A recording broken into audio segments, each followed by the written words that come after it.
Hello friends, welcome to Sangeetha's food gallery in Tamil.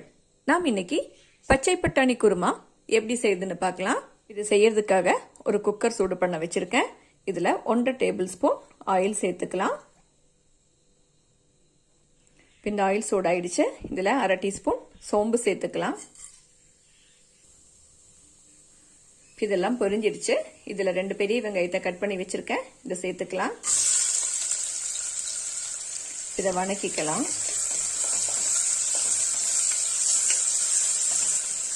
இந்த வெங்காயம் எல்லாம் லைட்டாக வதங்கிடுச்சு. இதில் 1 டேபிள் ஸ்பூன் அளவுக்கு இஞ்சி பூண்டை இடித்து வச்சிருக்கேன். இதை சேர்த்துக்கலாம். இதையும் சேர்த்து வணக்கிக்கலாம். இந்த இஞ்சி பூண்டோட பச்சை வாசனை எல்லாம் போயிடுச்சு. இதில் 3 பச்சை மிளகாவை கட் பண்ணி வச்சிருக்கேன். இதை சேர்த்துடலாம்.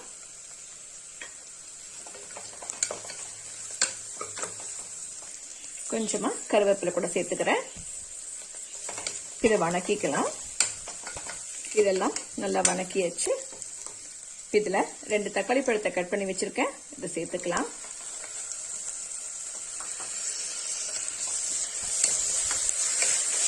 இதை நல்லா வணக்கிக்கலாம்.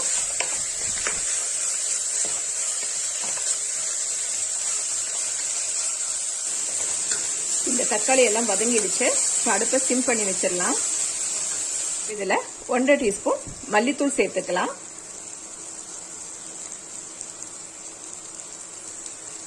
அரை டீஸ்பூன் கரம் மசாலா தூள் சேர்த்துக்கலாம். 1/4 டீஸ்பூன் மஞ்சள் சேர்த்துக்கிறேன். இது எல்லாத்தையும் சேர்த்து நல்லா வணக்கிக்கணும்.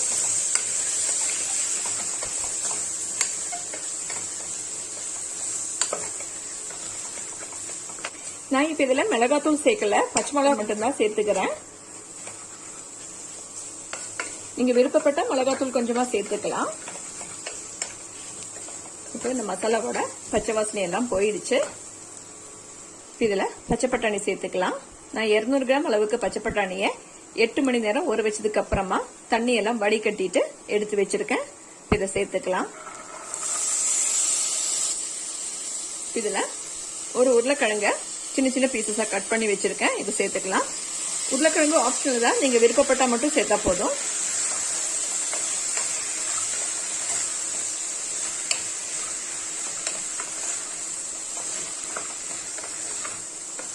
இதெல்லாம் நல்லா கலந்தாச்சு. இதுல தண்ணி சேர்த்துக்கலாம்.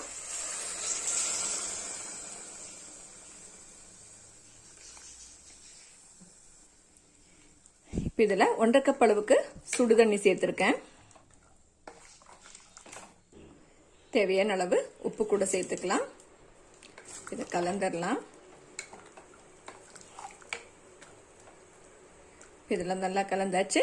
அடுப்பை மீடியம் ஃப்ளேம்ல வச்சு 3 விசில் வச்சு இதை வேக விட்டுடலாம். இந்த குருமாவுக்கு தேவையான தேங்காய் விழுதை ரெடி பண்ணிக்கலாம். இதுக்காக ஒரு மிக்சியோட ஜார்ல 3/4 கப் அளவுக்கு துருவன தேங்காய் எடுத்து வச்சிருக்கேன்.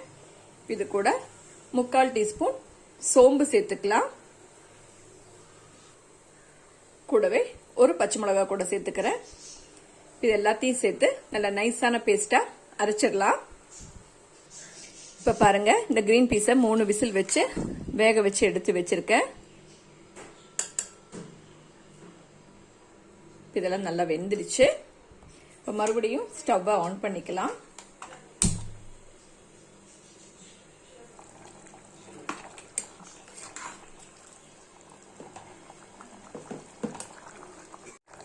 இதுல நம்ம ரெடி பண்ணி வச்சிருக்கிற தேங்காய் விழுதை சேர்த்துக்கலாம்.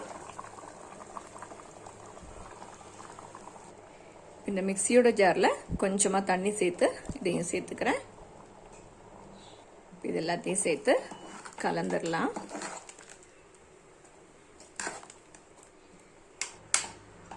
அடுப்பை மீடியம் ஃப்ளேம்ல வச்சு இதை கொதிக்க விட்டுடலாம்.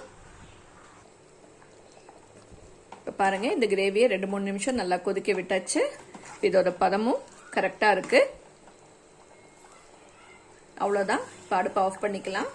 கொஞ்சம் மல்லித்தலை கூட சேர்த்துக்கலாம்.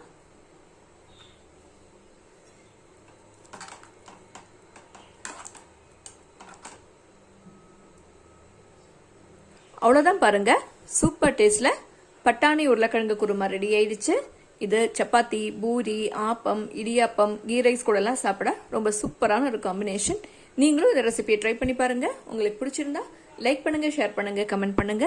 என்னோட சேனலை சப்ஸ்கிரைப் பண்ணுங்க. தேங்க்ஸ் ஃபார் வாட்சிங்.